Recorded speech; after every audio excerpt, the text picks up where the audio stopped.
সকলোকে praise the lord আৰু জয় Messi প্ৰিয়সকল আশা কৰোঁ আপোনালোকে সকলোৱে কুশলে আৰু মংগলে আছে আপোনালোকে মোৰ হাতত থকা এই কিতাপখন চাইছেনে এই কিতাপখন পৃথিৱীৰ সৰ্বোচ্চ বিকা আৰু কিনা কিতাপ হয় আৰু এই কিতাপখন পৃথিৱীৰ আটাইতকৈ বেছি ভাষাত ট্ৰান্সলেট তাৰ মানে অনুবাদ কৰা হৈছে আৰু এই কিতাপ ইমানেই পাৱাৰফুল আৰু ইউনিক যে আমি বহুতবোৰ কথা ইয়াত সোমাই আছে আৰু এই কথা অকল এজন দুজনে নহয় 40 জন লিখকে তিনিখন মহাদেশত এছিয়া আফ্ৰিকা আৰু ইউৰোপ মহাদেশৰ তিনিটা এই মহাদেশৰ বিভিন্ন ঠাইত থাকি লোকবিলাকে লিখিছে আৰু ইয়াক লিখিবলৈ 1600 বছৰ লাগিছে আৰু ইমানবোৰ ঠাইত লিখা বিভিন্ন ঠাইত লিখা বিভিন্ন অকুপেশ্যনৰ লোকসকলে লিখিছে হলেও এই কিতাপ যদি আপুনি পঢ়ে আপোনাক কেতিয়াও নালাগিব যে এই কিতাপখন বেলেগ লোকে বিভিন্ন ঠাইত লিখিছে ইমানেই ইউনিক প্ৰিয়সকল এই কিতাপখনৰ বৈশিষ্ট্য আৰু ইউনিকনেছ ইমানেই নহয় আমি যদি এই কিতাপখন পঢ়ো তেতিয়াহ'লে আমি গম পাম আমি দ্বিতীয় তিমথিয় তাৰ 3 অধ্যায় 16 পদত পঢ়িবলৈ পাওঁ যে এই কিতাপখনৰ প্ৰত্যেকটি শব্দ ঈশ্বৰৰ নিশ্চাসিত বাক্য তাৰ মানে ঈশ্বৰৰ উৎসাহ হয় আৰু আমি যদি যোহন 1 অধ্যায় 1 পদ পঢ়ো আমি জানো সেই বাক্যত কৈছে যে আদিতে বাক্য আছিল আৰু সেই বাক্য ঈশ্বৰৰ সৈতে আছিল আৰু সেই বাক্যই ঈশ্বৰ তাৰ মানে এই বাক্য ঈশ্বৰ হয় আৰু আমি যদি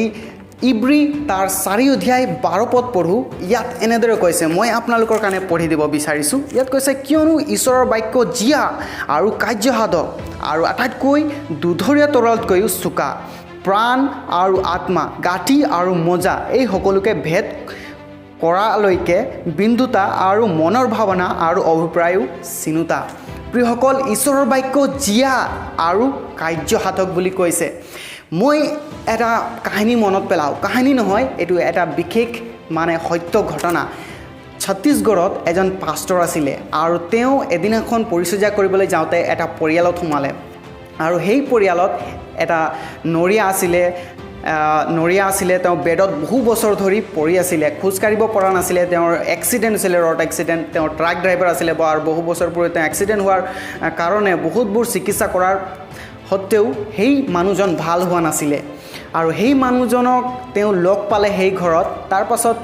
যেতিয়া সেই পাষ্টৰজনে প্ৰাৰ্থনা কৰিলে প্ৰাৰ্থনা কৰাৰ পাছত ঈশ্বৰৰ বাক্য পঢ়িছে গ'লে পাওঁ যেতিয়া পিতৰে ধৰ্মধামলৈ গৈছিলে আৰু তাত এটা খুৰা ব্যক্তি আছিলে আৰু তাত সেই খুৰা ব্যক্তিজনে এক্সপেক্টেশ্যনত চাই আছিলে যে তেওঁবিলাকে কিবা দিব কিন্তু সেই সময়ত পিতৰ হাতত একো নাছিলে সেইকাৰণে পিতৰে ক'লে মোৰ দিবলগীয়া মোৰ ওচৰত একো নাই কিন্তু প্ৰভু যীশু খ্ৰীষ্টৰ নামত তুমি উঠা আৰু খোজ কৰা বুলি ক'লে আৰু সেই সময়ৰ পৰা সেই মানুহজন সুস্থ হৈ গ'ল আৰু খোজ কাঢ়িবলৈ আৰম্ভ কৰিলে আৰু সেইটোৱেই হৈছে ঈশ্বৰৰ বাক্যৰ শক্তি ষ্ট্ৰেংথ এণ্ড পাৱাৰ গীতমালা তাৰ 119-105 পদ যদি আমি পঢ়োঁ তাত কৈছে তোমাৰ বাক্য মানে ঈশ্বৰৰ বাক্য আমাৰ ভৰিৰ চাকিস্বৰূপ আৰু আমাৰ পথৰ দীপস্বৰূপ আমি যদি ঈশ্বৰৰ বাক্য মতে চলোঁ আমাৰ জীৱনৰ বহুতবোৰ সিদ্ধান্ত আমি ভালদৰে ল'ব পাৰোঁ আৰু সঠিক সিদ্ধান্ত ল'ব পাৰোঁ প্ৰিয়সকল আমি ঈশ্বৰৰ বাক্যত নচলাৰ কাৰণে বহুত সময়ত আমি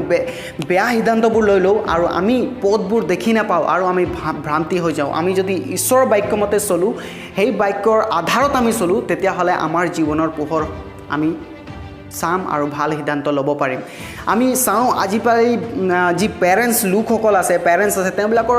সন্তানবিলাকক তেওঁলোকৰ পুত্ৰসকলক যুৱক যুৱতীবিলাকক ভাল পথ দেখুৱাব বিচাৰে কি নকৰে তেওঁলোকে ভাল পথ কিন্তু আমি চাওঁ তেওঁলোকে ভাল পথ বহুত সময়ত পাব নোৱাৰে কাৰণ তেওঁলোকৰ জীৱনত ঈশ্বৰৰ বাক্য নাথাকে সেইকাৰণে কৈছে গীতমালা 19-9 পদত যে সেই ডেকাবিলাক তোমালোকে কেনেকৈ তোমালোকৰ পথ সিদ্ধ কৰিবা কিন্তু ঈশ্বৰৰ বাক্যত চলাৰ দ্বাৰাই তোমালোকে পথ সিদ্ধ কৰিব পাৰিবা আমি যদি ঈশ্বৰৰ বাক্য মতে চলোঁ আমাৰ পথ শুদ্ধ হ'ব প্ৰিয়সকল এই বাক্য পাৱাৰফুল আৰু ইউনিক সেইকাৰণে আমি চাওঁ পৌলো কৈছে ৰোমিয়া 1 অধ্যায় 16 পদত যে সেই বাক্য সালভেশ্যন তাৰ মানে পৰিত্ৰাণৰ কাৰণে ঈশ্বৰৰ শক্তি আমি যদি এই বাক্য মতে চলোঁ তেনেহ'লে নিশ্চয় এই বাক্য লোকসকলক পৰিত্ৰাণ দিব পাৰে আৰু আমি আনক পৰিত্ৰাণৰ বিষয়ে আমি তেওঁবিলাকক পৰিত্ৰাণত লৈ আহিব পাৰোঁ তো প্ৰিয়সকল এই বাক্য ইউনিক আৰু বহুত স্পেচিয়েল আমি যদি এই বাক্যক আমাৰ জীৱনত লাগু কৰি চলোঁ ডেফিনেটলি আমি ধন্য ব্যক্তি হ'ম কাৰণে আমি গীতমালা 1 অধ্যায়ত পঢ়িবলৈ পাওঁ ইয়াত কৈছে যিজনে এই বাক্য মনন কৰে ধ্যান কৰে সেই ব্যক্তিজন ধন্য he will be called as a blessed men সেই মানুহজন ধন্য হ'ব কাৰণ সেই মানুহজন দিনে ৰাতিয়ে এই বাক্য ধ্যান কৰে ঈশ্বৰে যোশুৱাক কৈছিল যোশুৱা 1 অধ্যায় 7 পদত আমি পঢ়িবলৈ পাওঁ যে ঈশ্বৰে কৈছে যোশুৱাক তোমাৰ মুখৰ পৰা এই বাক্য আঁতৰি নাযাওক কাৰণ এই বাক্যই তোমাৰ শুভগতি কৰিব তোমাৰ কাৰ্যবোৰ সিদ্ধ কৰিব আৰু তুমি প্ৰস্পৰছ হ'বা তোমাৰ উন্নতি হ'ব প্ৰিয়সকল সেই ঠিক যোশুৱাক প্ৰমিছ কৰাৰ নিচিনাকৈ আমাৰ জীৱনত যদি আজি এই বাক্য আছে আমাৰ শুভগতি হ'ব আমাৰ কাৰ্যত আমি কাৰ্যসিদ্ধ হ'ম আমাৰ পথ শুদ্ধ হ'ব এই বাক্যই আমাক জীৱনৰ পথ দেখুৱাব আমাক সঠিক সিদ্ধান্ত ল'বলৈ শিকাব আমাৰ জীৱনত শিক্ষা দিব আমাক শুধৰুৱাব আমি যদি এই বাক্যৰ মতে চলোঁ কেৱল এই বাক্যৰ মতে এই বাক্য আজিও ইউনিক আমি যদি এই বাক্যৰ মতে চলোঁ ডেফিনেটলি ঈশ্বৰে আমাক আশীৰ্বাদ কৰিব and we will be called as blessed men আমি এক ধন্য ব্যক্তি হিচাপে গণ্য হ'ম মই বিশ্বাস কৰিছোঁ এই বাৰ্তাৰ দ্বাৰা আপোনালোকে আশীৰ্বাদ প্ৰাপ্ত হৈছে ঈশ্বৰে সকলোকে আশীৰ্বাদ কৰক প্ৰেইজ দ্য লৰ্ড